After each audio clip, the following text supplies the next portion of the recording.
Hello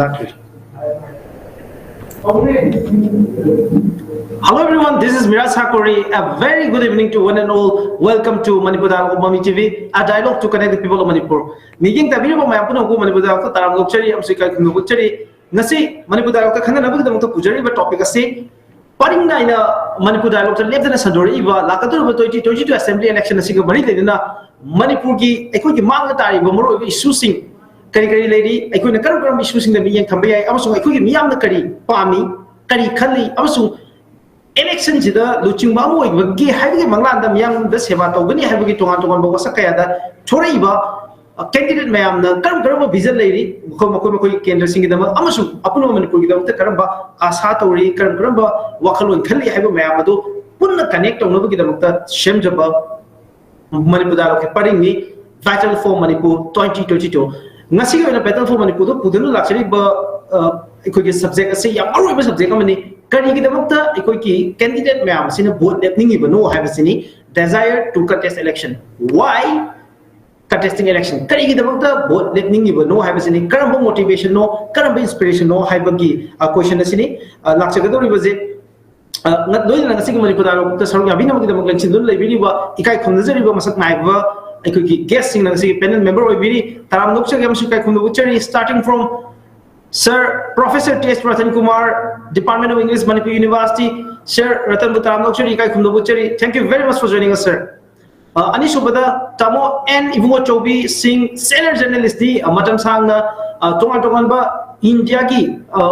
maming laiba national media organization kaya work to duna lapira ba adu ngasi na Manipur Mail ke executive editor we work to bi ba Tamo and IBUNGOCHOUBI Taram Nokchari Kai Kumdobuchari.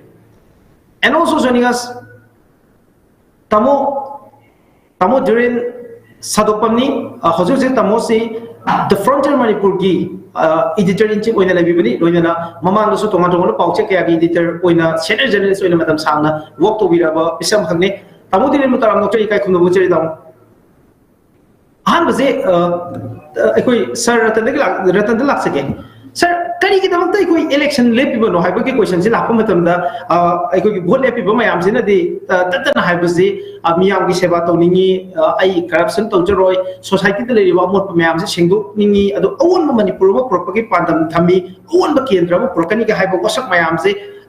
promise mayam mo de du maksagi adu masina maram oir kan de election si lepibra natraga na atopa meaning mayam ma leibra haibo si su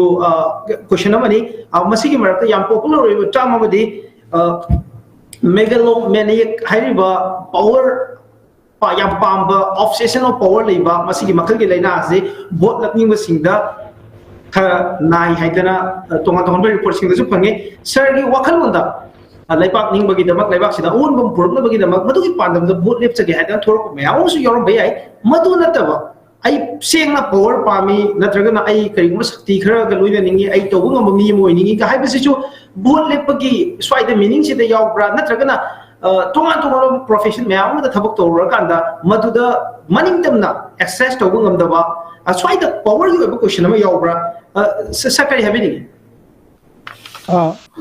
hajage hajiki ta sengbati kari gi vote lemning in noisi lep ka da mi du da hanaga ti yamayek sena khangani adubu hojik takpiri baduni vote lepi ba khuding maksi mayam gi seva tawjege ai lewa ki phanaba tawge adu tawge mogi yam phajaba saukhat thorang plan policy program mayam ma puthoga adum haina rakpa ngaktani ada luribati aikhoina matam sangna sum urakpada lepi ba candidate singsi kagraba matungda di ngasai gi moina ngangam mi ba saami ba moina miyam da wasa ami baduga moina tawthorok baduga iman manada badagi aikoina moina hairi basingsi vote mayagi adum vote phangnaba campaign gi mawong da oina adum lawre na politics si samna hairabada ngasai gi khudong chaba lawnaba hujik takpiri do power pam bai se tasengudi politics si game of power ni masana politics sai basida power se dum yaujarabani aduna politics se aikoina power du pai na bo hona bada vote si lepa ibani aduga vote tu lepa ga vote karaga aikoi gi leiwa nga ka dori bani leiwa ki ain semba yauga dori bani wari ba hajeri ba adumaina ngasai gi power pai daga mayam gi seba to wa habes deista chumnagi icham chamba aikoi gi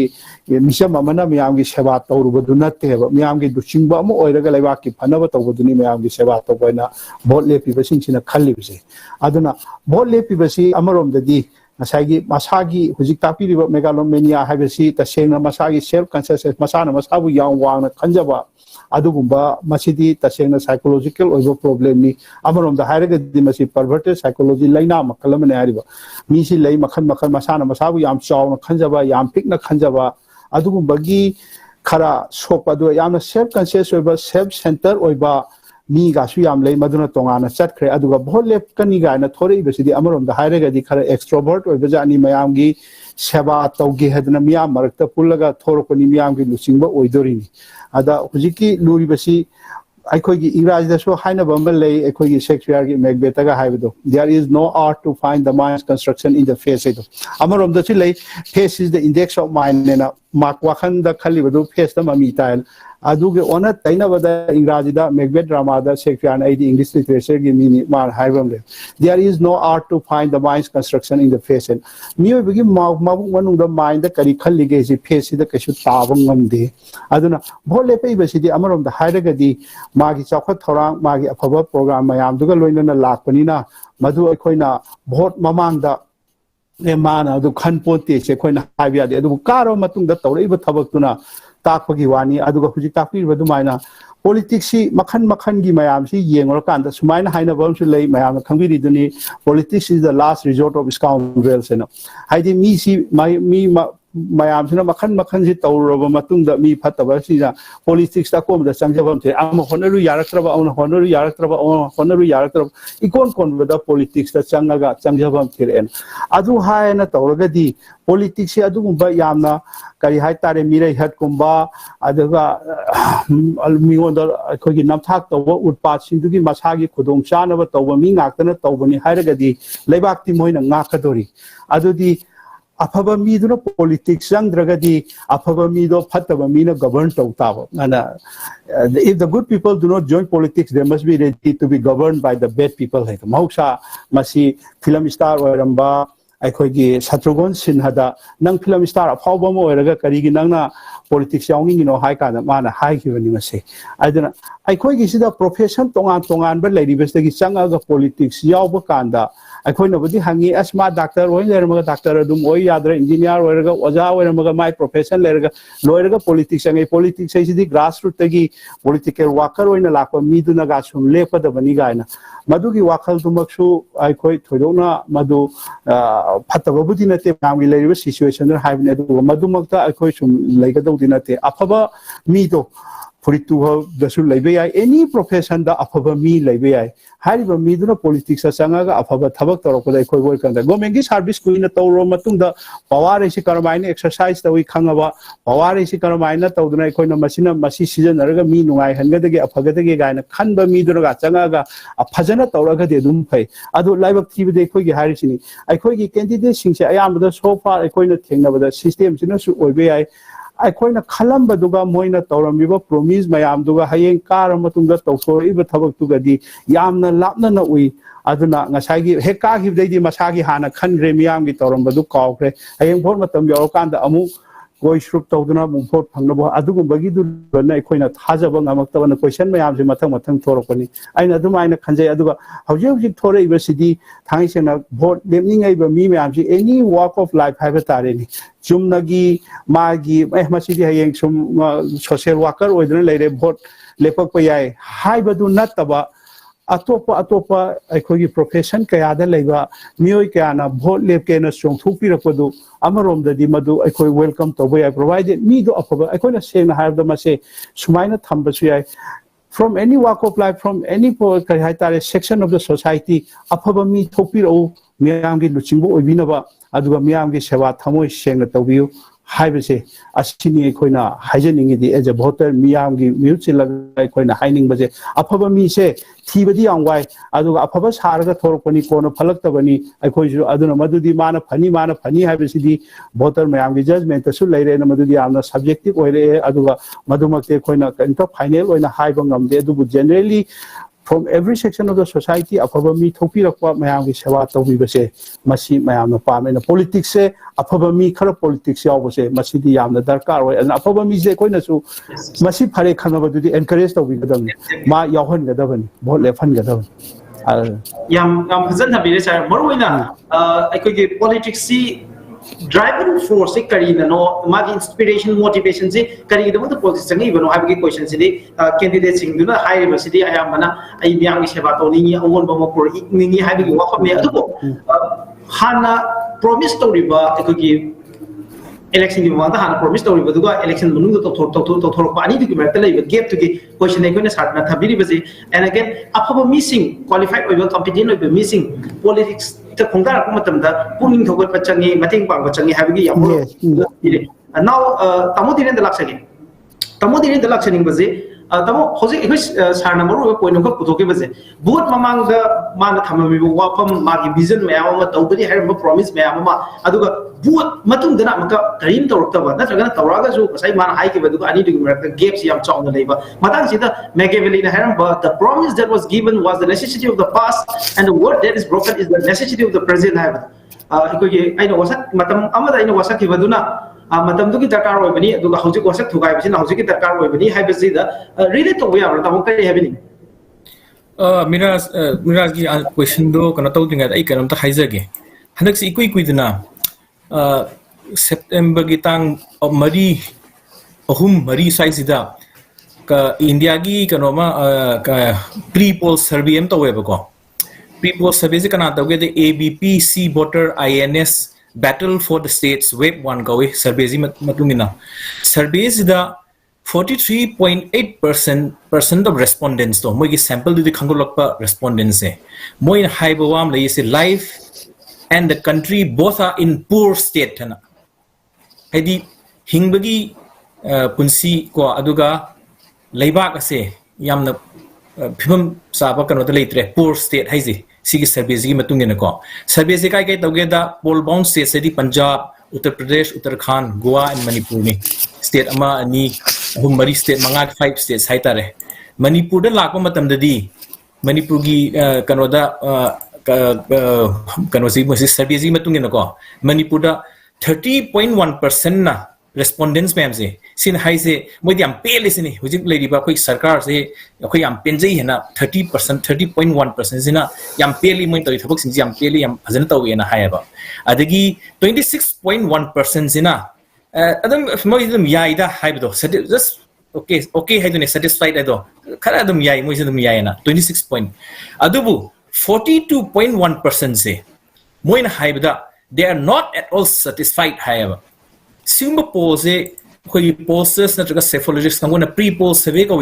survey to bagi methodology ma'am lai adagi moi gi kamai to analyze to the data kamai na analyze to ni adagi mi opinion kamai na collect to ni ada exit poll na khara khana gare sina pre-poll survey na adami di pre-poll survey se tor kan the result to puthorok pane ba ado si kano zaina yamna every pre-poll survey na traga exit polling sumni have laite but pre-poll survey di mostly my respondents khara so respondents ni constituencies zu moi na total constituencies e Cam logi have the correct yame kanone moina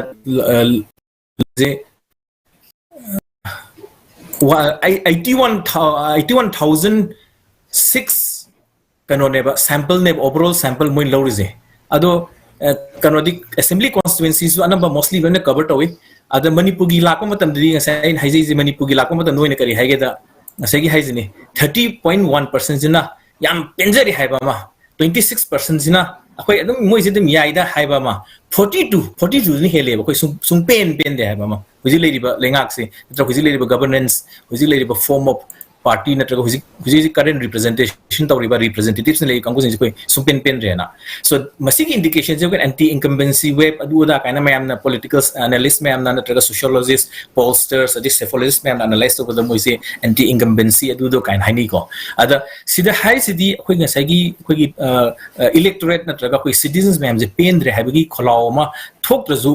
Pendre hena koina moina kano pre-poll survey to busi the phangmangam bani na machine indicate to risidi something is not right have never kadai dro ma bera am lady aduna ngasagi ozana to na zaido ma ai thoksa ke haibi art ai tholak pe haibi je kano makhan ani hum thonga yengbe ai thokpa da ngasagi miraj hodi megalomaniac adu dai power hungry khate na taba ai pendre hojik leiba representatives na akhoi aigi kendra gi natraga aigi constituency represent tawse ai pen re ai songtho kan da ai lak ama try taw gena mamangai dadi paisa pai ba singjaw pa ba ngata tholei natraga mage political background leiba mi ngata tholei natraga adu hujiti paisa pai ju pai da su tho kan da amtan sans ma loja ki democratic festivals the largest democratic festival hai in election hai je sidam da sans loja ki na adu moi na tholei manam siding sai miraj na hangba question du mari le na ka dui ne ba kedo bu gi no haidi election mamang da aina tobo promise ai gi constituencies ta ai gi kendra da aina kano toba aina promise toba ai gi manifesto de yaw wan traga ai gi na promise toba kano thabak pangthokani thabak on thokani hai ba pot mayam sing je torok taba na oidoribra natraga personal dissatisfaction leiba personal dissatisfaction electoral politics translate tobo matam di social and political reading se machange social and political gi reading am change ba sigi sociological and political reading di masi pendre habado is one of the way habani aduna hojik lakadaba hana leiriba representative singsina khangladabdi hojik chongthongna reiba mayam singje khitang man khitang thokninge na purely power hungry gi wa khatana tabida khara basis of pot ama haidi they are not satisfied with the current dispensation haiba hojik ji leiriba dispensation hojik ji leiriba kano leingak si pendri hana chongthorok pa kangu mayam tholakadoriba adun intending candidates handakti moi profile sing jing na bakanda apna maming sungta ta da tholakani adagi from every walks of life ta every walks of profession na sa introduction dazu miraj na haidu maina mi sing song tholakani ozaratan na haizo election je de kana song tholakani adu moi line da moi pen de ba kya leidana song tholaknu su kangu mi yawi aduga masagi political schooling na traga political grooming tawdana leiba politician khatagi game na tre haiba aduna sai khairabinina democratic voice to moi gi democratic voice to moi na haizening yena pothoropani but mainly pothori ji miraj na hangi ba wangdune ba kari gum kharadi certain promises made are not fulfilled natraga kano desirable level am da lakre habane ba adu asigi ma'am sigi ngasai gi pre-post survey ngasai haijiriba survey results am phajani indicate tawi aduga bigger and deeper analysis to di moi gi in detail study to kan jo kan hen khangba ngamgani khanjai simba pre-post survey sing je adu authenticity of moi gi methodology duna kamai to noi di worry mani but on the surface we can feel and see have do you can feel and see do oibani na handak sikara kanomdi tawdo mali but badugi overall fallout se kara momong da laka doino kaino da anti incumbency way badigi dissatisfaction leiba adigi khoi voters in the electorate in the pen da leiba mayam sing mamang da zulum phongdok pa yawi but de kano democratic khoi india gi electoral systems is the madugi khoi feeling sai desire hai do mi me ki desire ma I represent ai ki community ntra ai ki constituencies ma represent again thorpa matamda magi promises magi idealism magi vision ma mang base masi yang toin thokpa poni ado karam mong mo na translate tawte ki karam vision product ke habdo madu naina basu khara darka tabren khali kaino da pass is pass and khandok ki pot am darka tai kaino da moina fulfill toram drabasu moina promise to cam fulfill to ngam drabasu kari da ngam drino habdo kamai to ngam drino habdo masi tanara kanda torpasu kangu yaw yamna well prepared we kangu su myam lady haba prepared not to be just by for the sake of a electoral free the sang again sangjar pa kangu su adam lay haizaba tabu yam tiena kai amdang lak chawge tamuna puthori ba ai fundamental oi ba question me amam badi puthore ai gi nei ba topic sida masi mathang gi round da ai panelist ahum mak lak sage aduga tamuna hojik lak sening ba je hojik alternative ama pigani haibagi wakhalon da hojik lei se soire natraga ngasai penda bagi haibadu penda khara lei badagi thorakpa mayam sina amoi alternative ama pi na bagi damta puthorok ko mukhi vision se tamo ikona ngasai pass pudi pass ina khalaga so ikona pass am tung hangala yeng kan da yamna radical over change pa ma mi sin ngasai politics se sang kan da political circumstances mayam da dum mokoi su maduda dum absorb torokan da adum chakhi bagi pot ma khal adu ahumba purakpadi lairadana adum hanagi process to adum continuity madum chakhibaza tamu kari happening isi mata Miraj aduni ngasai overarching political structure henama leiba overarching political structure natraga dominant political structure je distorted oibase electoral system degi dum ho reba adubu taseng na harodi akoi history of elections in Manipur harodi akoi di kanwaje Manipur before the merger of Manipur to the greater union of India 1949 da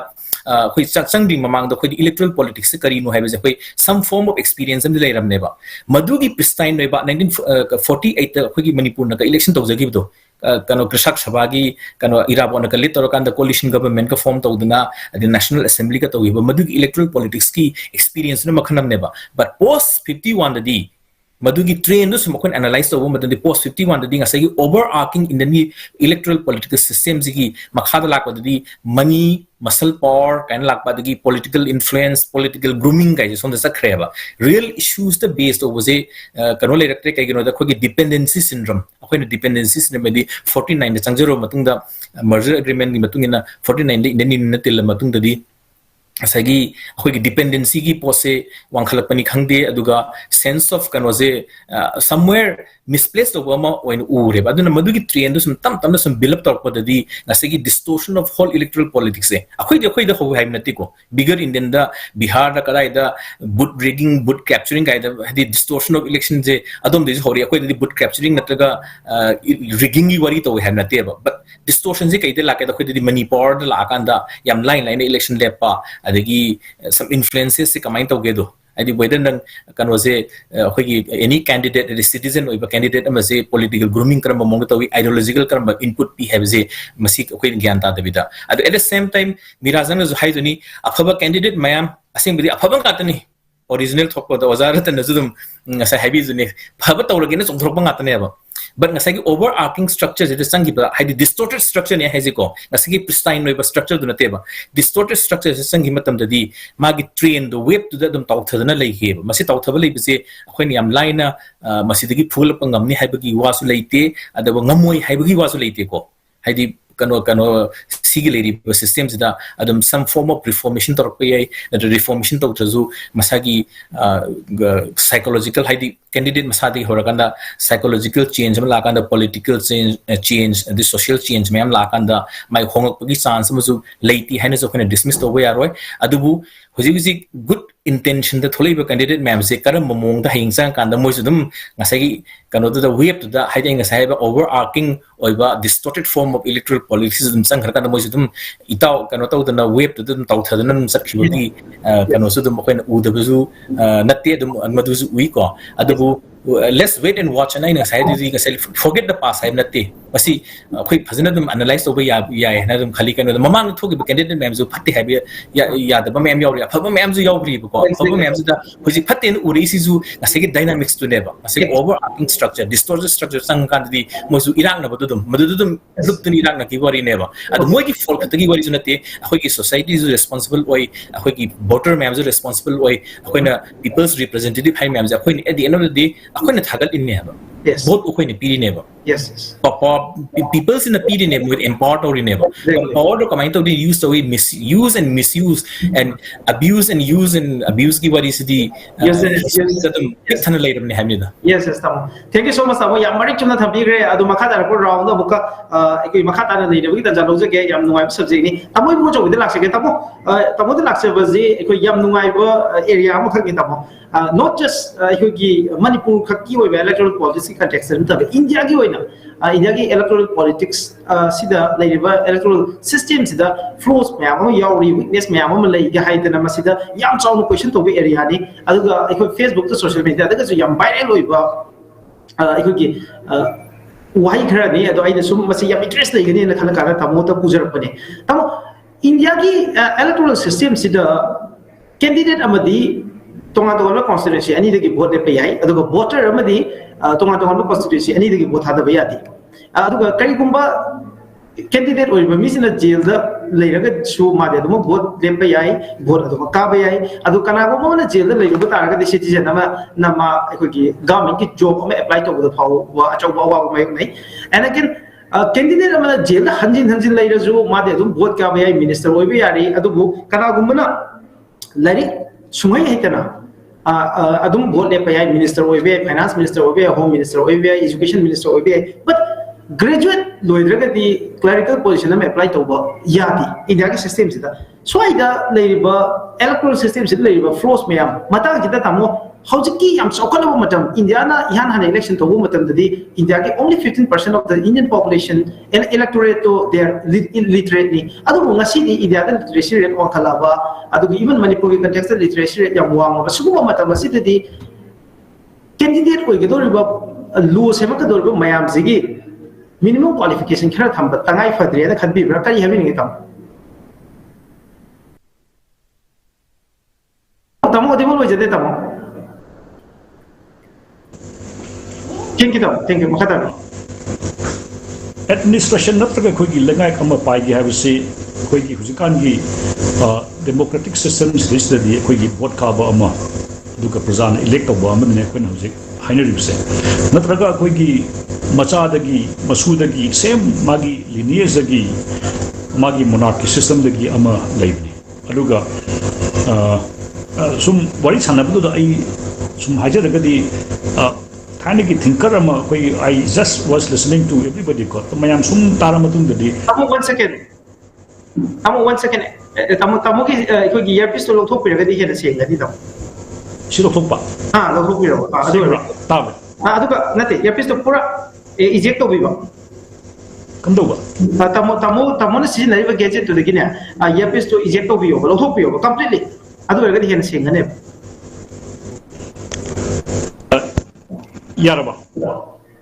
tamo yam senge makata bi yaraba because the whole issue is all about power and administration in terms of coming to power adi mayam gi damakta lenga ki damakta duga leiba ki damakta as a nation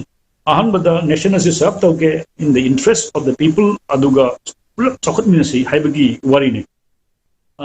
akhugi plateau gi quotation nama sumning sing hojigi wari sari ngai sai अखोगी मियोई ब हाइबसे करम कांदा अखोई फरकदगी हाइबबु mankind will never see the end of trouble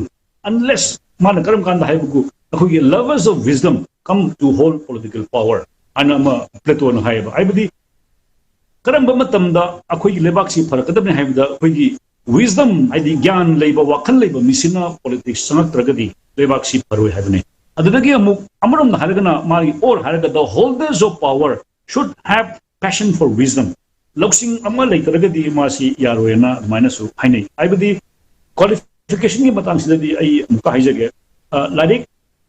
che university amadagi college amadagi degree direct paijna it's a very different thing ai kudamun hajar da koi lekai da marak ama ahal amale rame koina sum school tamakda prithvi matum tai hairugudagi hujik awama dum sahi 90 surakan da ma laigide adi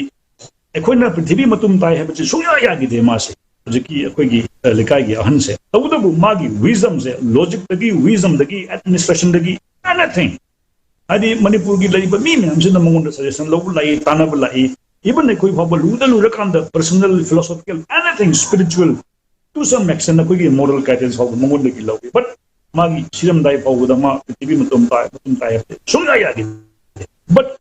akoi gi lekai pumna mangna akoi gi lekai pumna masina ma si amna wise ba mi hamane do hai gi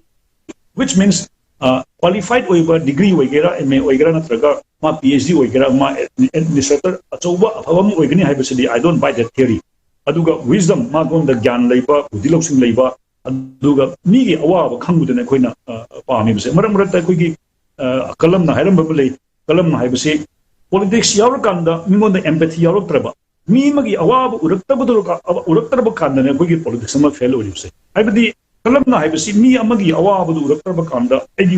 empathy du uraktar kanda di politics se fail haibadi am saura kanda mi awaba du ubiu haibani service haibu ubiu haibani aduga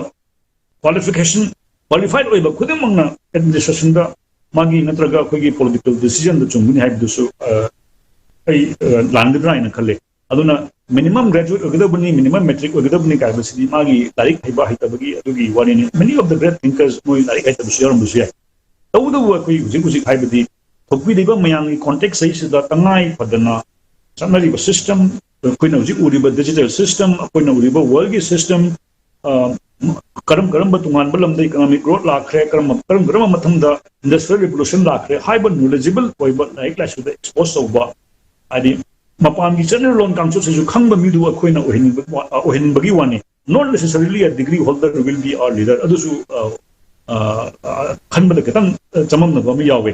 अदगी Miraj सगी second question दो अंतगा हाइबिरो करी Haima Miraj कोगी लेरिबा electoral system सिदा minimum qualification गुम्बा अमा हाइतारे आई not just necessarily the question of educational qualification ka kinataba ngasai ki criminal background ga leibagi wafam ga leiba mayam se amang maswai the corruption ki case in chenagi bra chenada bra ga ki question aswai Masida ya Miraj sida yamna koi ki system sida yam administration sida yamna chawba koi ki anomaly ma leiko haidi matamama kanano ma koi ki India ki koi ki transport ki mantri ma Japan chalu rakanda man halakpada driving license every person driving license yawu matamda magi 10 class 10 gi certificate pirakadabane haina man order ma thoi New Delhi dagi ko adu karamba chahina duri kawre adu mantri ju ninchingre mana gari thogi haiba taragadi magi government gi oigera truck gi oigera anybody oigera gari thogi natraga even transporter gi gari thogera haiga tar matamdu da mana minimum class 10 gi certificate yawu dagi piro I he became the biggest failure as a transport minister you know the huzik India gi entire system networking leriba transport leriba chatliba koigi national highway thoriba driver sahi ni puyang kai thoraba mayam se koigi metric certificate by the army and they were key India gi growth for even development for je moi oiler me adu masi like la shuyam haibane na masi transport system je develop agudain thamubane adu magi wisdom yorom da aibadi gari thoba mi ama metric ama oidagadi yaro haibna adigi ama mirrors koigi hujik India da face toriba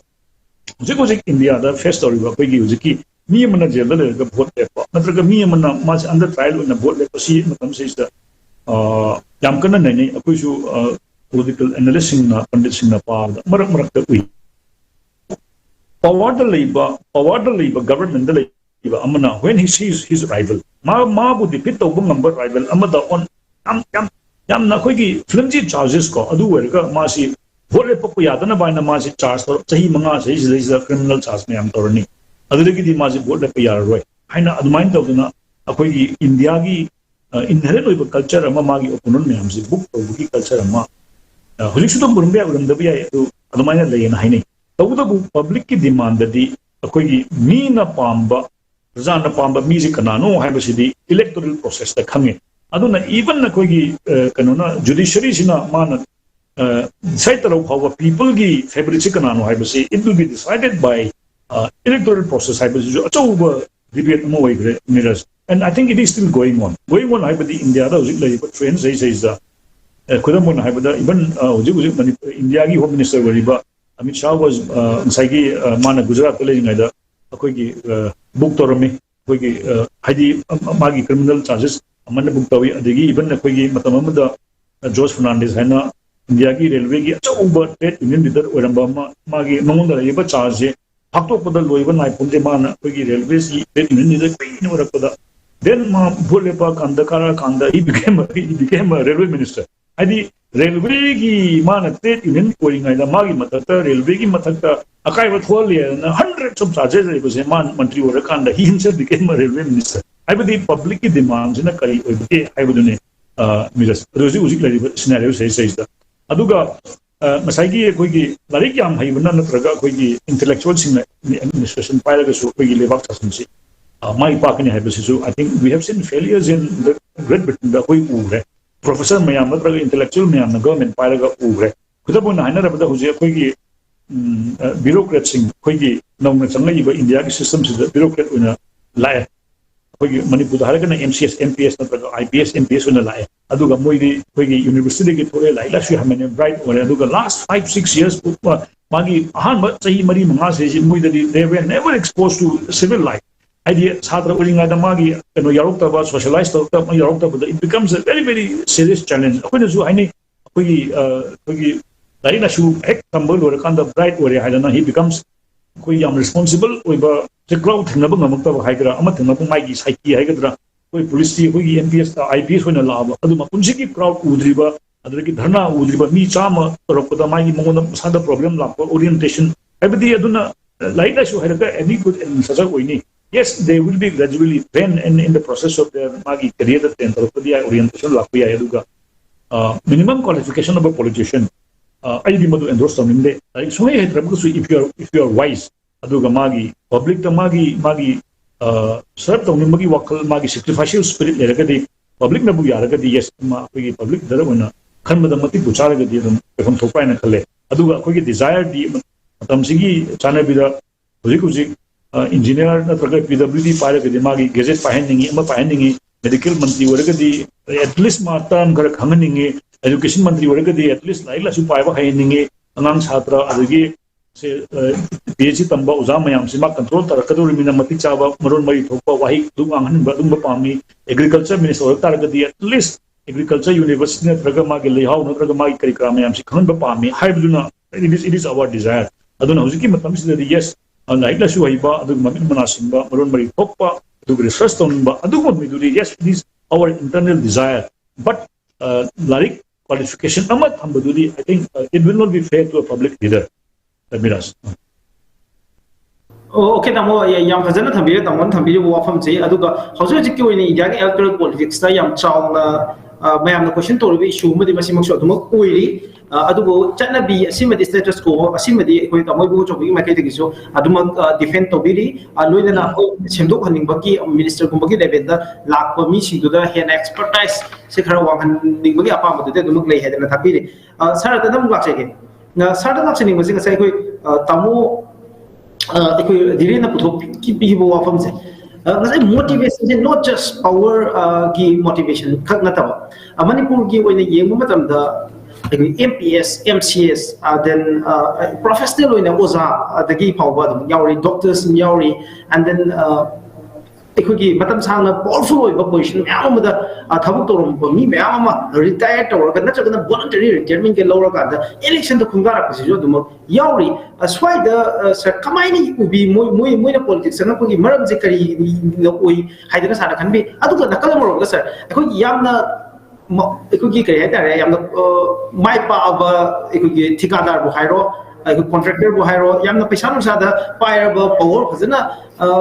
pair ba mi sak sing hai tare tonga ba profession da adu ma mi sing jo do election da thorok pa do yauri so the entrepreneur me amma su hai tare masak ai entrepreneur me amma adu bol ne ke hai tare thori so the makoi ki motivation sine kari oi bi ai and then sir maroi na sai tamodiring ga nei gi be area da kana gumba khara hai tare yamna genuine oi motivation amada awon ba mu purke kana laibak si yamna nuksi ba yam radical change am purka pamba kangu me amma si ai ko gi ngasai gi irak naraga laiki ga hai bado amadu madwai da system sida permit to do bra makoi ki vision thabu oi hoi haijake hojiki haibiriba potu hangbadi yamna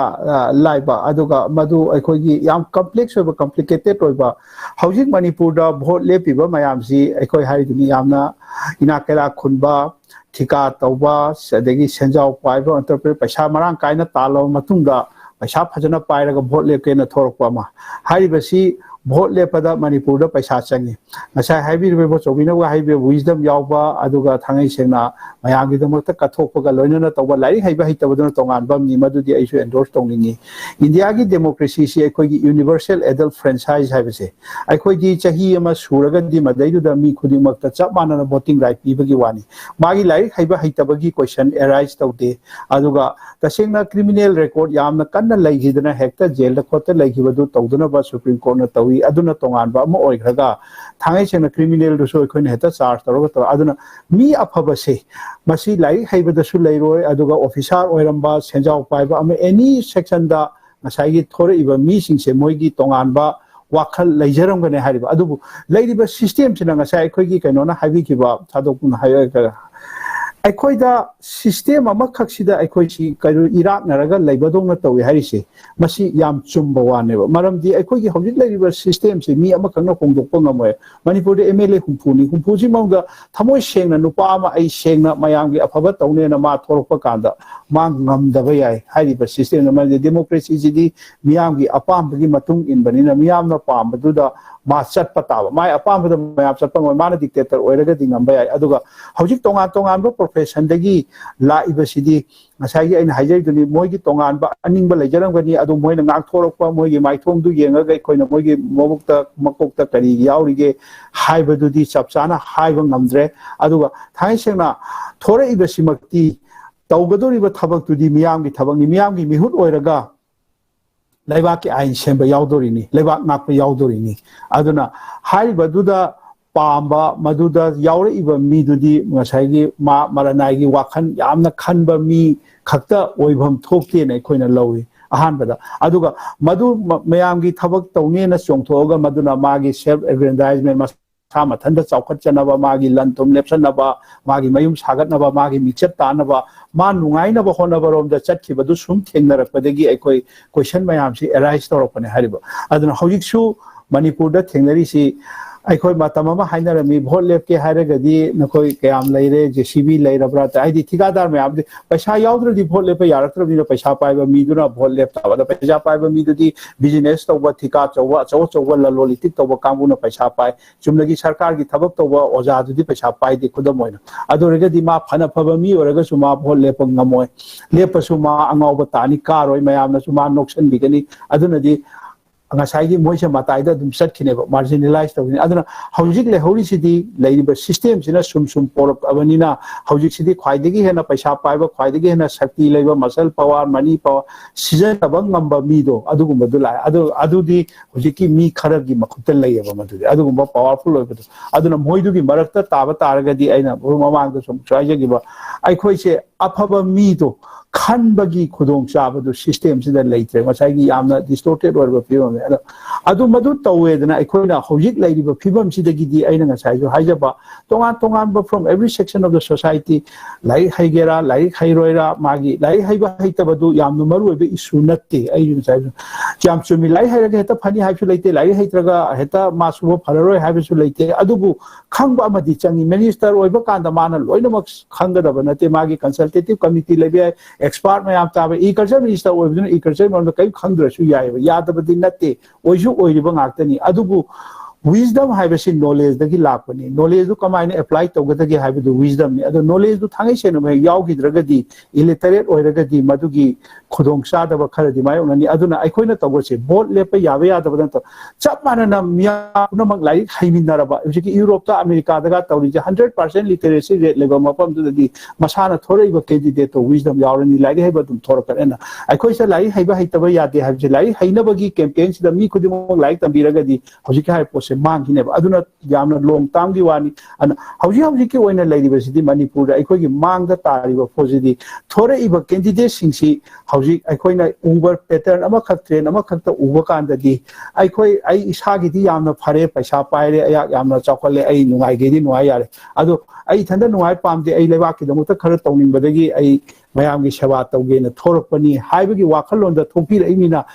ngasai thore iba paisa pairiba mi du su aikoina ikai khumnadaba ngamde ana thika tawramgera lalolomgera business tawramgera ma mayam gi sewa tawge thorabni aduna adagi chumnagi profession amada leiramba mi du su magi experience mayam phange knowledge mayam khange sarkar gi thaba choba tawrame voluntary retirement lawraga thor asu natraga retire tawraga thor asu magi lemhoriba kari hai tare punchi du mayam gi tawrage na thor abaneba aduna hariba singse aikoina from every section of the society thorak from every profession laksanu mi yamna laksanu aduga afaba mi do aikoida khansi haibagi wanida ada luribadi afaba mi do ngasai mana bolemni gi kari gino aikoina utargadi madudi aikoina moida changaga hangba tare haisen aduda mana hairakadurba waji haiba aikoina khangiba kharisidani mapan thong aduga manungda chanana leiramaga maji hana power sum pai leirakpadagi power sum pai ba hainagi dana power yaudadana leibadu hainada da power du sum paining badagi adudagi ni ngasai gi politics from the party ga chongai bisu adana adugumba magi wakhal ulterior motive natraga vested interest leiramba yai maduna tonganba mo oigre aduga aikoina ubadi afaba mi khara thorak nabagi na uta aidi politics habisi sigumba section of the society sigumba mi kanglup tada confine tawraga leigadamni moi marak taidam vote lekodamni moi marak taidam sarkar paigadamni haiba rule dudi legam thokte aduna from every walk of life from every section of the society aikoi afaba mi thopiro aduga afaba mi to aikoi na kanba matamda aikoi asumna afaba du khallakanda afaba oigani adu khaki wani aduga hoji haiba yamna complex karti oire aiso telaba matam sida ngasi gi sta loina makti aikoi na madu nainaba ngamdaba yai madu di sociology gi system sigumba pattern number lakpadagi sigumba mong silai hoji Manipur da thikadar ma bhole pe chi sai vote crore changaga vote lemna raktardi smuggler na natraga thikadar crore du line tan mi duna thoropata adudi sai hari bas process system dugi makhasu yam pole adu tam tam na semdorok pa aduna ai sai ni education se yam paru bo pot amani akhoi loina mak lai khaimin na ba Manipur lai haire phane amna masitagi su hen haiba ma changi hen khangba ma changi matam du da matam di khala changba yai but lakti lakani akhoi gi stage ama akhoi sumai sum mang ꯐꯖꯅ ꯂꯩꯗꯧꯗꯤ ꯅꯠꯇꯦ ꯁ ꯀꯣꯏꯁꯟ ꯑꯗꯨ ꯂꯥꯛꯁꯦ ꯉꯁꯥꯏ ꯇꯥꯃꯣ ꯗꯤꯔꯦꯟꯅ ꯊꯝꯈꯤꯕ ꯋꯥꯐꯝꯗ ꯌꯥꯝ interesting ꯑꯣꯏꯕ ꯄꯥꯔꯠꯁꯦ ꯄꯦꯟꯗꯕꯗꯒꯤ ꯍꯥꯏꯇꯥꯔꯦ ꯗꯤꯁꯀꯟꯇꯦꯟꯃꯦꯟ ꯈꯔ ꯂꯩꯔꯦ ꯍꯥꯏꯕꯗꯨꯗꯤ ꯉꯁꯥꯏ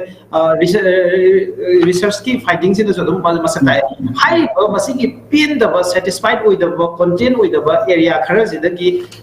ꯊꯣꯔꯛꯄ ꯃꯤꯁꯦ ꯑꯗꯨꯃꯛ ꯌꯥꯎꯔꯤ ꯀꯦꯟꯗꯤꯗꯦꯠ ꯑꯣꯏꯒꯦ ꯍꯥꯏꯗꯅ ꯑꯗꯣ ꯃꯇꯥꯡꯁꯤꯗ ꯃꯅꯤꯄꯨꯔꯒꯤ ꯉꯁꯥꯏꯒꯤ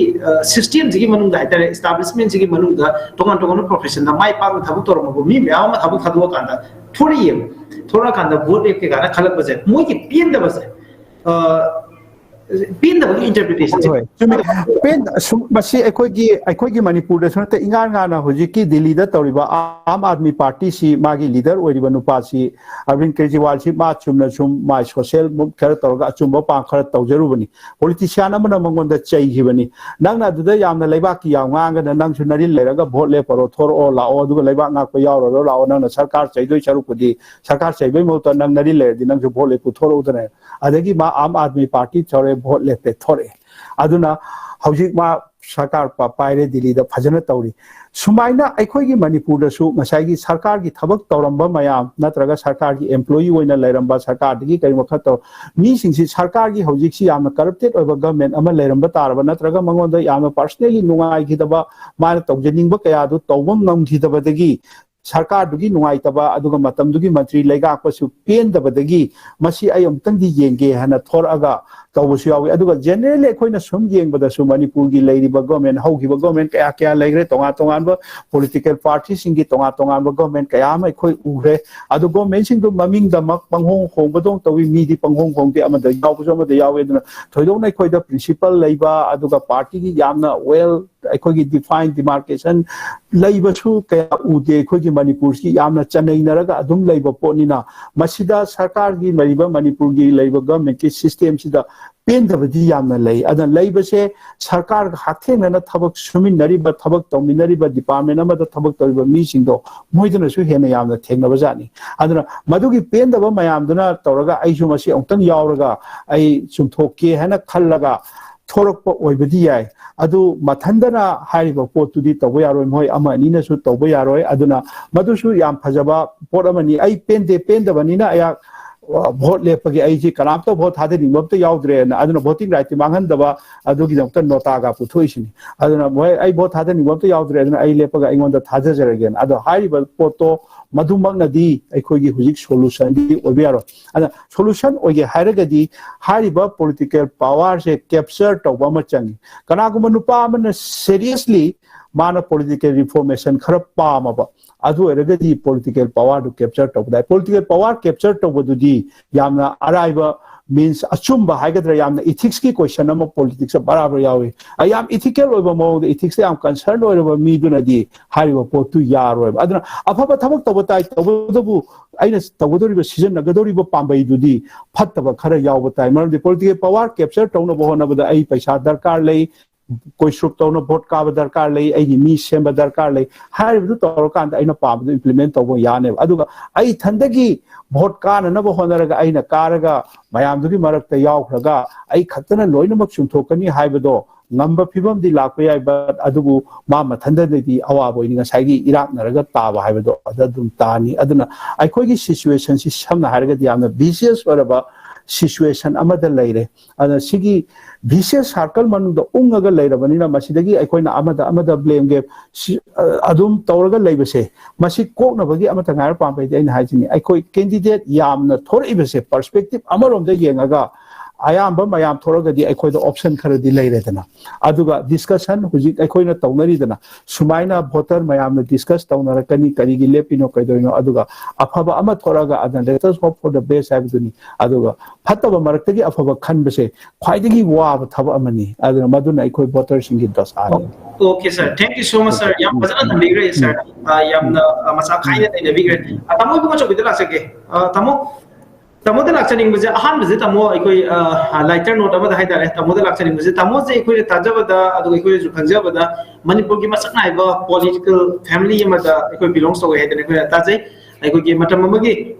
manipur gi legendary politician haijabatai 4 times ꯑꯩꯈꯣꯏ ꯃꯅꯤꯄꯨꯔ ꯔꯤꯄ꯭ꯔꯖꯦꯟ ꯇꯧꯔꯀꯥꯟꯗ MP ꯑꯣꯏꯅ ꯂꯩꯕꯤꯔꯝꯕ ꯃꯦꯝꯕꯔ ꯑꯣꯐ ꯄꯥꯔꯂꯤꯌꯥꯃꯦꯟ ꯑꯣꯏꯅ ꯂꯩꯕꯤꯔꯝꯕ ꯅꯤꯡꯊꯧꯈꯣꯡ N ꯇꯣꯝꯕꯤꯒꯤ ꯑꯩꯈꯣꯏꯒꯤ ꯃꯆꯥꯅꯨꯄꯥꯅꯤ ꯇꯥꯃꯣꯁꯦ ꯑꯗꯨꯃꯥꯏꯅ ꯑꯩꯈꯣꯏ ꯇꯥꯖꯩ ꯃꯆꯥꯅꯨꯄꯥꯁꯨ ꯑꯍꯟꯅꯤ ꯍꯥꯏꯗꯅ ꯑꯗꯣ ꯇꯥꯃꯣꯗ ꯂꯥꯛꯆꯅꯤꯡꯕꯁꯦ ꯇꯥꯃꯣ ꯖꯔꯅꯦꯂꯤꯁ ꯑꯣꯏꯔꯦ ꯄ꯭ꯔꯣꯐꯦꯁꯟꯁꯤꯗꯤ ꯑꯩꯈꯣꯏ ꯂꯩꯈꯤꯗ꯭ꯔꯕ ꯑꯩꯈꯣꯏ ꯄꯥꯕꯨꯡꯒ ꯑꯩꯈꯣꯏꯒꯤ ꯄ꯭ꯔꯣꯐꯦꯁꯟꯁꯤꯗꯤ ꯌꯥꯝ ꯇꯣꯉꯥꯜꯂꯦ ꯑꯗꯣ ꯇꯥꯃꯣꯅ ꯎꯕꯤꯈꯤꯕ ꯍꯥꯏꯇꯥꯔꯦ ꯃꯇꯝꯗꯨꯒꯤ ꯑꯩꯈꯣꯏꯒꯤ ꯄꯣꯂꯤꯇꯤꯁꯤꯌꯟꯁꯤꯡꯗ especially ꯄꯥꯕꯨꯡꯒꯤ ꯑꯦꯛꯁꯄꯤꯔꯤꯌꯦꯟꯁꯇ ꯎꯈꯤꯕ motivation of being a politician ꯃꯈꯣꯏꯅ ꯊꯕꯛ ꯇꯧꯅꯤꯡꯕꯒꯤ ꯋꯥꯈꯜꯂꯣꯟ ꯃꯈꯣꯏꯗ ꯂꯩꯕ ꯏꯊꯤꯜ ꯑꯗꯨꯒ ꯉꯁꯤ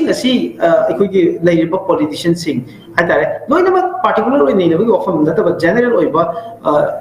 ꯑꯦꯁꯄꯦꯛ ꯑꯃꯗ ꯑꯩꯈꯣꯏꯅ ꯌꯦꯡꯕ ꯃꯇꯝꯗ ꯇꯥꯃꯣ ꯈꯦꯠꯅꯕ ꯀꯔꯤ ꯎꯕꯤ ꯑꯗꯨꯒ ꯇꯥꯃꯣꯒꯤ ꯃꯦꯃꯣꯔꯤ ꯑꯃ ꯍꯥꯏꯇꯥꯔꯦ ꯇꯥꯃꯣꯗ ꯌꯥꯝ ꯃꯨꯛ ꯇꯧꯕ ꯍꯥꯏꯇꯥꯔꯦ ꯇꯥꯃꯣꯅ ꯅꯤꯡꯁꯤꯡꯕꯗ ꯑꯩꯈꯣꯏꯅ ꯉꯁꯤ ꯃꯌꯥꯝꯅ ꯅꯤꯡꯁꯤꯡꯕꯗꯁꯨ ꯋꯥꯈꯜ ꯈꯟꯗꯕꯒꯤ ꯇꯟꯖꯥ ꯑꯃ ꯂꯧꯕ ꯌꯥꯕ ꯃꯦꯃꯣꯔꯤ ꯑꯃ ꯂꯩꯔꯁꯨ ꯁꯦꯌꯔ ꯇꯧꯕꯤꯕ Miraj,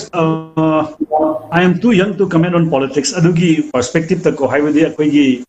legidraba pabungi natraga akoigi experience. Yes, akoina ngangoring eda 1960s da matamda rogri pok thangai banji pulame aduda aham kaawda education mantri oi. Akoi yam PE madun matamda 71 dagi Lok Sabha lepe 4 terms kagi. Adum politics yam closely adum urai aduga same hajaragadi every politician ko good or bad koi Malayam je thore iba politician mayam ai field sida vote natraga lep ke natraga public to serve tawge han thore iba mi mayam sigi deep in their heart mogi wakhandadi ai si public ki damak natraga state ki damak ta ai karigumba amat orge han thorpa ngakani to be very honest mana ngamba ngamda natraga magi handicap le rambaya amal rambaya aduga magi power game da chungbang mangbe chong da bayai adubu every person I did nasi vote let ke na thori ba mayam se ma aina khanbada ai sima di torom ge natraga ai sima public ki society si da ai si chanabi si da yawrga ai karim ba ma ai gi isara thajaba ma angtho amgen ama khalamgani na khali khalamdraba I don't think he is a politician nor a leader aduga magi personal gain sai haina gi ba ko gi political arena si da hojik aina pangthupa aina thabak to hubang namawdabadagi ai atopa politics sangai bene haibadugi philosophy dudi I absolutely disagree karigumba aina ai lambi gi natraga ai quite the smallest of ai sarkar gi thabak ama tawrga chawdar ogera pion ogera clerk ogera natraga ai anybody ai gi phamduda ai thabak pelawdre haibasidi I think that is a very very wrong argument aduga I pelhawdabadagi ay ngamawdabdagi politics yawini hairagadi I think he should never come to politics I saw honing de you know that pham macha amoringa da on his own table did he do his job as a clerk did he do his job as a policeman did he do his job as an IS officer did he do his job ma public servant to right uji akoina bureaucrat haribase service harisani Manipur public police service Manipur civil service administrative service kan high service hayo ni magi matamdu da service to haibani adu magi level du da magi tenure du da divine to rokanda when he was sitting on the responsible chair was he able to serve the people adu hanna yengda bane adu ga aina service to ngade to hugda ngambadu bol le paga tawjagi hay daragadi adu mabi udal thogbirakano don't come out I think you will never be a good politician you will never be a good leader oju oi nai kan jukale aduga hojik hainariba koigi bureaucrat koigi pham saramba mayam natraga pisa paiba mayam bole pai sisu political train ni Miraj matamama Manipur da koigi bole pam da senjangam de tasinga jangam de Manipur da oja mayam oramba mayam college oja oramba mayam high school oja oramba mayam bole pi moi pisa am ta pai de public na support taroga khainaraga cheng khainaraga bole palo ngakne matamama da akoi oja su lengsen busy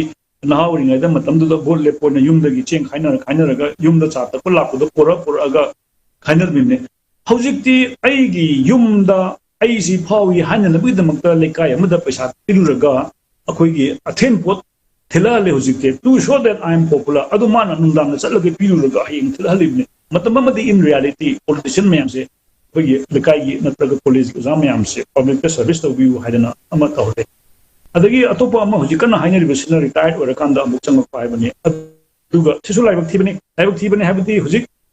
men BJP oigera Congress oigera NPP oigera NPF oigera hojik haine dorip se bol le pokba pantamda Miraj winnability ma ka gadra haibi issue ne ka ni haragasu ma sen paibra haibagi second magi basic qualifications hai hojiki matam sai ja will he have enough money to invest? Natraga ma spend the wungamba. Kuji hani na lekai da haina ramuni. Ma mi yam pay. Vote the lepaning it. Tabuza ma send by the haina haibuse. Chin kuding it another money. Kanagi fault no say electorate fault. It is our fault. Madi yam pay. Parasu Pani, what Karakasu, Chari, Amazutoro, Yam Haba Mini Hari, Adu Mau Party, Amaziti Pashayam Pine, Man, Burkagina, I was a Aquina Chilnagi, Masima Hai versus. I think it is a very, very home the Sana, Peduna, Shenja, in our democratic process. Aduga Amana political party man of the ticket payment neither Masi, me, pay Netraga Amapai, but the Udu Mazi, Paikatra, Highway, so says that. Sidai, Kanaka Haji any profession they public like some privacy from all walks of life, sportsmen वगैरह, doctor वगैरह, engineer वगैरह, bureaucrat वगैरह, anybody is welcome. I did a queen public numbers welcome to talk. Tawudabu, Masaki full term served Tawure, Adudagi he has accumulated enough wealth. I would the young evident, I would the Officer at Obama in the last tenure, he has accumulated enough to invest. Masaki both the invest on the with them Alazu political party no way. Masaki Mipaze, Amyam Chorame, Mapasa in the pike, the Katazu Pasam pike, put the Mande from the money habiti, they get the criteria. Second criteria, the Magi spending capacity is the music, and that itself, a whole antithesis of the Gila and Ningbakai is the Guinea. Tamu macam mana dah vote lihat na vote na vote macam dah pesa tinggal de mayam na ini kaya ni raga mayam ni support lagi vote level mihai ngasi na matik sahaja competent oi ba qualified oi ba apa bo missing se vote ke hai ba macam dah ikut ki pesa lagi jaga di yaro hai film mana lai tamu sikit political culture jadi tamu decay oi hai bagi dah tamu kari hai ni and sikit sikit tadi tamu what is the way ahead? Kanone, aku ye advisor hai candidate amagi advisor. Kuda mon hai bada ai candidate am ori hai tara kadi ai ge polling boot kaya le. Sam na ko. Ai masi anybody candidate am thoro ko me am the man number 1 calculate to do se polling boot kaya le. Ai ge kendra da ai ge constituency da polling boot nifu le. Nifu sida hayang ai ge political agent kya thokani mari thokani. Polling boot amagi aigi hayeng aigi chenbi ningai kana laini ai matamdugi mogi area dugi machin thopama na support tawni support tawbusina aigi thabak loina chenjina ba aduna kendra amada vote lepa matamda magi polling boot sigi magi mi mayam je loina maksina thorka dorimne adura sagi condition yam phajaba ma ai ningsing says the Albert Einstein hai hibama an empty stomach is not a good political advisor and I an empty stomach is not a good political advisor and it's a high context politics support of Duriba Mayamzi, more empty stomach, they can never be a good advisor. I would the politician am not talk about Rikanano, Hamatam, the Magi, Chili, me Mayams. That itself is also one way to Sagi, the Magis and Taradabia, Habidune. Even Sami Vivekananda Kariva, Quigi, Puk Hangadi Kari, Nang Bhagavad Gita, Panam, the Hiragasu. Nang Bhagavad Gita, Hunda Taro, I did Puxi Han, Pet Puza, Han, Tonatragi, and Panam releases without in empty stomach, then Bhagavad Gita Taro, the Pujataro, and I ultimately a quickie, Penosine, quickie, the Haragati, Marxi Haragati, quick dialectical materialism, quickie, didn't know any company. But I know with the say, I know, Tabakama, a woman, the bureaucratum, Yamna, how young, I say, served the Hamatam, young Malina, I give service, I tram Malay, have you? I still have 15 years in my service. I still have 10 years in my service. I do the Topiro. I did now politics are with the wife. I said, retired or woman, Loyam, say 60 plus nothing for Asia, young or in a owning a police were IS or IPS were policy professor were Tigala were I did. Even Akuna President of Indian City, I still have Mona and I but I retired or I help the have to do you can't fool the public. I'm proudly happy over. I still have 10 years in my service. Yes, I want to dedicate a material support of you. I see Pamsay. I service so 10 years sacrifice away. Me heard tanning. I believe Uzikusik lady was senior to the Anumadi tanning and a former chief secretary were a man, former DCP were a man, a former secretary were a man. After 60 years, I have accumulated enough wealth. Aduga continuation to power do ipame I believe simple logic ne I frustration that I see the woman how they are you are fooling the people. Your opinion you want it. Aduga systems in a zoo, museum demand because they have money to fight elections, which is a tragedy. Political systems in the over mighty women in the calendars. Yes. Yes, I'm going to me. I could give Tony Blair man retired of the politics and retired of it was Magi 58 years to retire away. Adugo not just Western democracy, the zoo Sahi and now, so but competency have a situation. Adugo Manipur context today. Retirement gi oiba haidare job ama oina urapagi fi ma sadu hangada bala te masi ga wangte matang ekoi saradan da laksage saradan da laksale mu sir ekoi gi political idealism again political realism ani sigi oiba conflict ama ka sum Manipur ki context ye matam da ngasagi kana ko candidate amana congress yam pamjaba na jagana BJP yam pamjaba gi wafam ga amka Kayumba MLA mana kendra da BJP de sexual lata arding asai a BJP de leramba candidate contest ono gado no pa do contender do top contender do amuk BJP de sexual adi congress chung thuki doine man congress de leramba ga amuk congress de BJP de leramba MLA do congress chung lagade na worker de leramba pa se overnight BJP dam chung thor kadoi nebo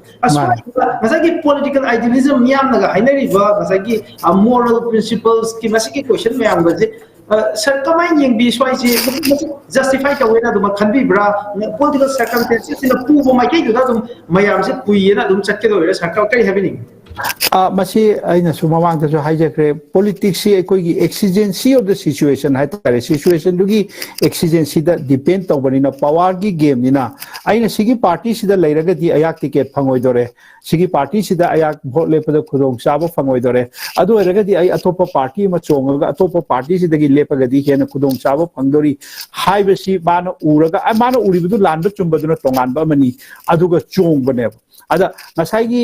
political principle aduga ideology aduga madudai da how far man commit to khotpaga haiba aduda yengaga di pura khenagre maramdi aina hajaba matam du di political party sing si kasunate mission khomna bani ai gi group ni aduga vote ka politics ka si ekoina sum mayam phagi tawaba ma lei vote ka politics ka di mari leina den politics yabudu politics ki magi thokko phaja ngang pa chakwa politics tawiru ro hayeng vote la kan di vote ka badu ni darkar legis ana vote ka mai ka ga ge haibu di politics ki principle changre madudadi di vote ka na any means season aba yare adudani mayam paisa yenari ba chak pijanari ba adum jat makhan tawduna vote to pick up tawduna khotna naidna mada guda phanda tawduna atopagi vote hada handaba proxy chana jagat ki asoiba aranba mayam punamak tawraga vote to kana na hona daba yade ana vote ka bagi na tongan ba vote ki strategy ma lai aduna party change story sing hak ta vote lepam dai da party change story si di vote ki strategy ne ana ai masigi party da lairaga di ai vote khudong chaba phangaroi sigi party da lairaga khudong chaba phangne na aduda tawnar pa thabak ni na ai na sai jo hai pechu panjagi baduni aikogi Manipur da leiriba masi democracy na permit to poni democracy ki phajaba amani mase party change to basi politics ke aikogi political leader mayam je itat tatna to pone base yam toina to party change su to da mi daga change to mi ga si yeng bada aikogi change to na yam hendra jani change to university khajikta du microscopic number ni aduna pithribi ki phawribo politician sing se party ahumari loin change to nga madu change to da ka encourage to na te but system duna nga sagi democratic practice to maduna yai have aduna party ma de lerambagi party da change to party da to aduga yenga ibadu di vote ki khudong chabani adubu khuji hybridism aikoine yengba kan da di Manipur gumba pikraba kendra sida ngasida party amagi ngang maduda kan nang lauramaga vote ko maga nongalaga atopa ma da chongaga adu hana mana leramba party du chairaga songi anoba yawba party du na phare na hairaga magi vote khom na ba tawbadu akhoi tabada kaya nongai te aduga madu unethical of forma adige mukhalega amada muk chongchale aduna masidaista akoina adugumba candidate singu praja singduna khangana e masigi candidate sidi yamna self interest na mang tharaga chatpa poni aduga mana simai tore besli maduda magi track record to le madu voter singna yengbiga da bani aduna voter singna sumaina haitana party da loyalty leitaba principle yaudaba chongthok chongsin tawba dependable oidaba haitare ne asugumba mi singse vote hadagadra thadaroidra haibji voter na ꯈꯟꯕꯤꯒꯗꯕꯅꯤ ꯃꯃꯇꯥꯅ ꯑꯗꯣ ꯂꯨꯔꯤꯕꯨ ꯑꯩ ꯉꯁꯥꯏ ꯍꯥꯏꯖꯕꯗꯣ ꯚꯣꯇꯔꯁꯤꯡꯗꯨꯅ ꯑꯇꯣꯞꯄ ꯑꯃ ꯃꯥꯒꯤ ꯑꯣꯜꯇꯔꯅꯦꯇꯤꯚꯇꯨꯁꯨ ꯑꯗꯨꯃꯥꯏꯅ ꯍꯟꯖꯤꯟ ꯍꯟꯖꯤꯟ ꯆꯣꯡꯊꯣꯛ ꯆꯣꯡꯁꯤꯟ ꯇꯧꯕ ꯉꯥꯛꯇ ꯑꯣꯏꯔꯨꯕꯅꯤꯅ ꯑꯗꯨꯗꯁꯨ ꯑꯗꯨꯝ ꯐꯠꯇꯕꯗꯨꯅꯦꯕ ꯑꯗꯨꯅ ꯑꯩꯈꯣꯏꯁꯤ ꯑꯩꯈꯣꯏꯒꯤ ꯁꯣꯝꯗꯁꯨ ꯑꯗꯨꯝ ꯐꯠꯇꯕ ꯂꯩꯕ ꯁꯣꯝꯗꯁꯨ ꯑꯗꯨꯝ ꯐꯠꯇ ꯂꯩꯕ ꯑꯗꯨꯅ ꯃꯊꯛꯇ ꯅꯣꯇꯥꯗ ꯅꯝꯃꯦ ꯑꯗꯨꯝ ꯑꯃ ꯐꯠꯇꯕ ꯑꯃꯗꯤ ꯑꯗꯨꯝ ꯀꯥꯈꯤꯗꯧꯔꯕ ꯑꯗꯨꯅ ꯁꯤꯒꯤ ꯁꯤꯆꯨꯋꯦꯁꯟꯁꯦ ꯀꯟꯇ꯭ꯔꯣꯜ ꯇꯧꯕꯁꯦ ꯑꯩꯈꯣꯏ ꯍꯧꯖꯤꯛ ꯍꯧꯖꯤꯛꯇꯤ ꯉꯝꯗꯦ ꯑꯗꯨꯕꯨ ꯚꯣꯇꯔꯁꯤꯡꯁꯤꯅ ꯁꯨꯃꯥꯏꯅ ꯇꯧꯕ ꯃꯤꯁꯤꯡꯁꯤ ꯚꯣꯠ ꯍꯦꯛ ꯊꯥꯒꯠꯇ꯭ꯔꯕ ꯆꯞ ꯃꯥꯟꯅꯅ ꯑꯌꯥꯝꯕ ꯁꯨꯃꯥꯏꯅ ꯆꯣꯡꯊꯣꯛ ꯆꯣꯡꯁꯤꯟ ꯌꯥꯝ ꯇꯧꯔꯕ ꯄꯥꯔꯇꯤꯗ ꯄ꯭ꯔꯤꯟꯁꯤꯄꯜ ꯌꯥꯎꯗꯅ ꯇꯧꯔꯕ ꯃꯤꯁꯤꯗꯤ ꯚꯣꯠ ꯀꯥꯒꯟꯗꯦꯀꯣꯒ ꯍꯥꯏꯕꯗꯨ ꯈꯪꯉꯛꯑꯕ ꯚꯣꯠ ꯑꯅꯤ ꯑꯍꯨꯝ ꯇꯝꯕꯤꯔꯛꯑꯕ ꯑꯗꯨ ꯑꯣꯏꯔꯒꯗꯤ ꯑꯩꯈꯣꯏ ꯃꯗꯨꯗ ꯏꯝꯄ꯭ꯔꯨꯚꯃꯦꯟ ꯂꯥꯛꯄ ꯉꯝꯒꯅꯤ ꯑꯗꯨꯅ ꯑꯜꯇꯤꯃꯦꯠꯂꯤ ꯃꯁꯤ ꯑꯩꯈꯣꯏ ꯚꯣꯇꯔꯗ ꯂꯩꯔꯦ ꯑꯗꯨꯅ ꯂꯦꯞꯄꯤꯕ ꯀꯦꯟꯗꯤꯗꯦꯠꯇꯨꯗꯤ ꯑꯃꯔꯣꯝꯗ ꯍꯥꯏꯔꯗꯤ ꯃꯥꯒꯤꯗꯤ ꯆꯨꯝꯃꯦ ꯖꯁꯇꯤꯐꯥꯏ ꯇꯧꯋꯦꯕ ꯑꯩꯗꯤ ꯚꯣꯠ ꯀꯥꯅꯕ ꯂꯦꯞꯄꯅꯤ ꯁꯤꯒꯤ ꯄꯥꯔꯇꯤꯗ ꯂꯦꯞꯄꯗꯤ ꯑꯩ ꯚꯣꯠ ꯐꯪꯉꯔꯣꯏ ꯑꯅꯗꯔ ꯄꯥꯔꯇꯤꯁꯤꯗꯅ ꯚꯣꯠ ꯐꯪ ꯇꯥꯔꯦꯅ ꯑꯩꯍꯥꯛꯇꯤ ꯆꯣꯡꯊꯣꯛꯑꯦ ꯀꯩꯗꯧꯒꯦ ꯍꯥꯏꯅꯣ ꯑꯗ ꯄꯩꯁꯥ ꯅꯨꯡꯁꯥ ꯂꯟ ꯊꯨꯝ ꯄꯨꯊꯣꯛꯇꯨꯅ ꯂꯦꯞꯄꯦ ꯃꯗꯨꯗ ꯑꯩꯅ ꯉꯝꯗꯅ ꯚꯣꯠ ꯀꯥꯔꯗꯤ ꯑꯩꯒꯤꯗꯤ ꯁꯛꯁꯦꯁꯅꯦꯕ ꯑꯗꯨꯅ ꯃꯁꯤꯒꯨꯝꯕꯁꯦ ꯚꯣꯇꯔꯁꯤꯡꯁꯦ ꯌꯥꯝꯅ ꯃꯨꯟꯅ ꯒ꯭ꯌꯥꯟ ꯇꯥꯕ ꯑꯃ ꯆꯪꯉꯤ ꯑꯩꯈꯣꯏꯅ ꯈꯟꯖꯕꯗ ꯑꯗꯨꯅ ꯃꯗꯨꯗꯤ ꯑꯩꯈꯣꯏ ꯚꯣꯇꯔꯅ ꯂꯦꯞꯀꯗꯕ ꯄꯣꯠꯅꯤ ꯑꯗꯨꯒ ꯍꯥꯏꯔꯤꯕ ꯄꯣꯠꯇꯨ ꯑꯩꯈꯣꯏꯅ ꯀꯟꯇ꯭ꯔꯣꯜ ꯇꯧꯕ ꯊꯤꯡꯕ ꯉꯝꯃꯣꯏ ꯑꯦꯛꯁꯦꯞ ꯚꯣꯠ ꯄꯤꯗꯕ ꯀꯥꯍꯟꯗꯕ ꯅꯠꯇꯅ Thank you so much, sir. Yam fazana thamire power si miyam ki khudda lei miyam na leaders sing se ki khanbani aduna kana gomba masagi principles natraga ikon expect to riba idealism natraga moral principles na ko mi do ikon panjaba daragadi ikon para tabibagi right to ikon lei aduna that's to changi have ni ikon san thamire se tamo yong chu de naksake tamo nga sai thambigi bo khom de yam maru ibaje ikon ki vote leke haidana ga thori iba aikogi candidate na moi gi haidana ga khalliba mayam se mogi manungda leibak ki seba tawningba leibak si gi damang ta karigumba khar tawjage da khanba madugi motivation ma dum yawe haidana tamuna ga sai thakpi adugo tamo hojik leiriba reality si tamuna muju thambi aikoi hojik ti masang aikoi ki competent oiba mi yama aikoi ki afaba mi yama leader oiba da masak chaba mi yama paisa le tradi leader oiba ngamda gi fiyo mo lai matang chida tamo ngasai ki afaba mayam duna changaga politics ki continuity ma sum lakpa kan chida karai wai dano aikoi ki political culture sina decay to grese kamain to gibano tamo matang chida lord acton na hairam power corrupts and absolute power corrupts absolutely have it all tamo kai having Miraj, Mami TV si huzi live sathari usi mi yam yengba male Miraj gi anba sigi hek ngon da hangambado koigi ai gi hek pupiramba pabungi experience da koina khanghobudu khara hayona haibadu aina hagidabadu engon da huzi message ama lae ase koigi pabunga khangna huwa family gi amana engon da message ama thare se hi parga umtang relate tawjage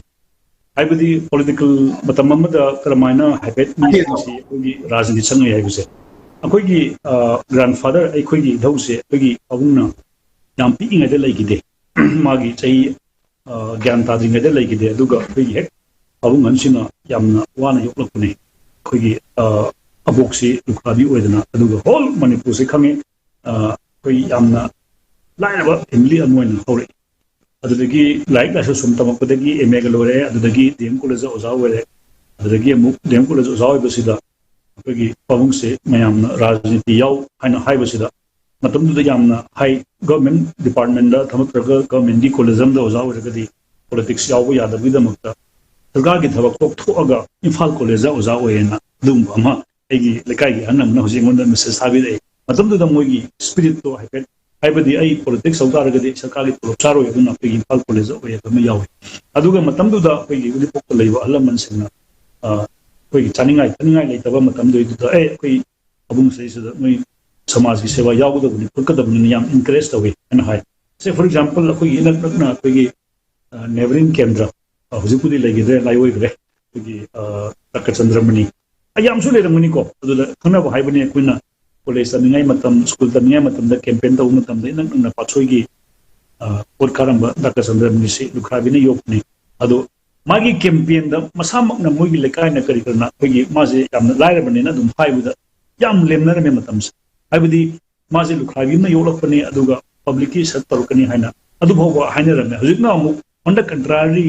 modi laira bani boli ko ma mo haibu se akoi gi Manipur gi scenario should change to very very unfortunate aduga public na akoigi masigi chauba responsibility malofum to a haibadi yes akoi public si akoi yam educated ore gyan tare haina akoigi mi matik chawa thagat ngamdaba natraga akoigi matik charagasu thon mangamdabase masi akoigi laibak thibane matik bu charagadi pajana inkhalaga masi yahullaga politics ki whole gamut of political scenario administration sida anubu change for gidamta dom sawbase leragadi laizu ai vote ki salai haragasu kanogi political scenario sida ai magi game se chang piyabagi dumlegi daina khale mira si kumingai sida mira na hangambado ai amu manse distract aukre hujiki tamoda haija bazeng sai afaba politician mayam amana aikogi pabung tomi koi na tormi ba maina torakan da vote nebam badagi haida housing ngasi gi lei film se di competent oiba meeting paisa paidri di vote ne pa yarakta bagi matang amuk lak pase masi gi face karai wai da chang ka ngasi gi political culture se diki ing state sama lakhi bano haibiduni tamo swai de koina adu na koina hujiki yam sing na hainari bise koi political parties in moi open funding nama I will suppose US the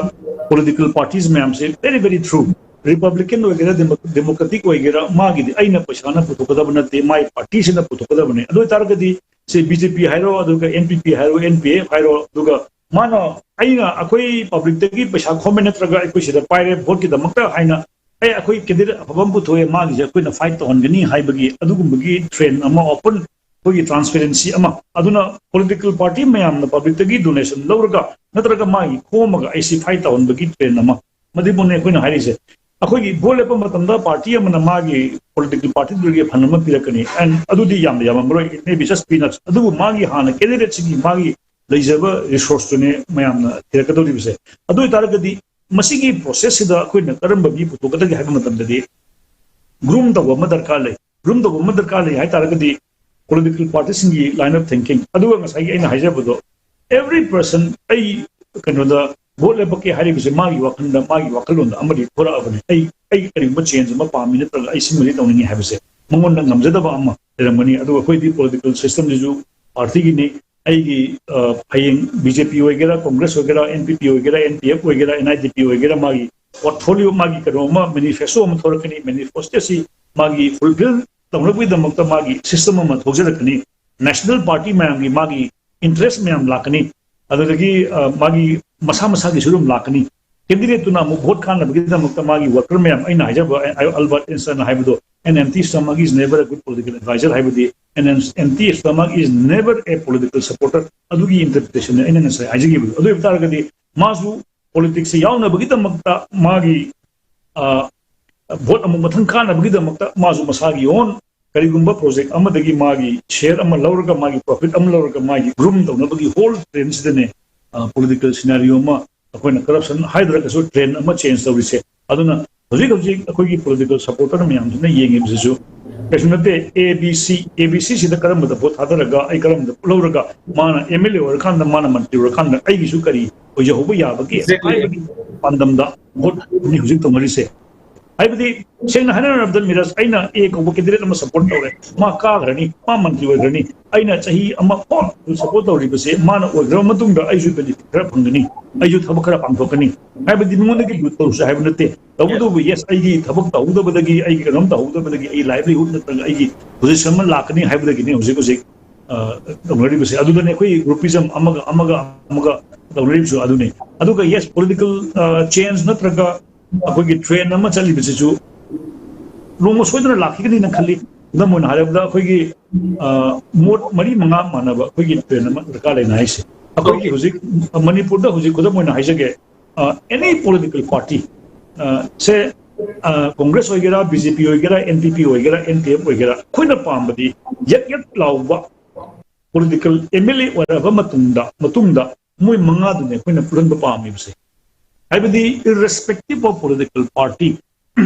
mui manga je pulan ba pami aduga karigumba agenda amada push to biu haibne koina haise BJP na push to bunate congress na push to bunate karigumba wakhan manaba mi tara MLA tara na pullagadi mkhoina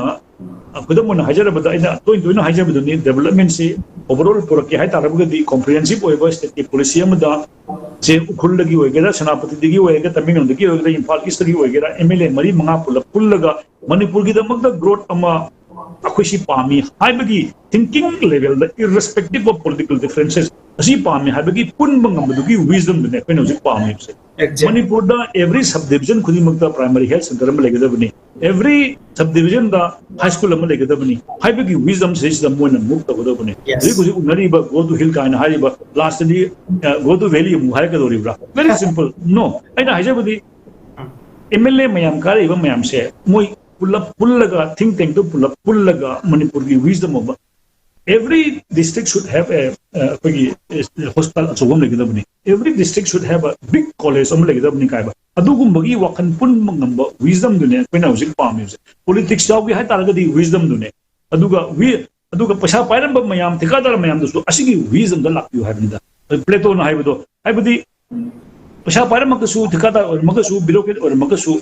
mana wisdom magi agenda magasu magi wisdom du da punbiraga people do serve to be having public ti kashunate vote pi thragal lore lambi thong phazan biu ai chai su laik taman bada phazana taman biu ai narakan da hospital da phazana lying biu adu ga tani public demand tawise public actually yam tina naujaba yam sunjaba group ne we demand kashu tawde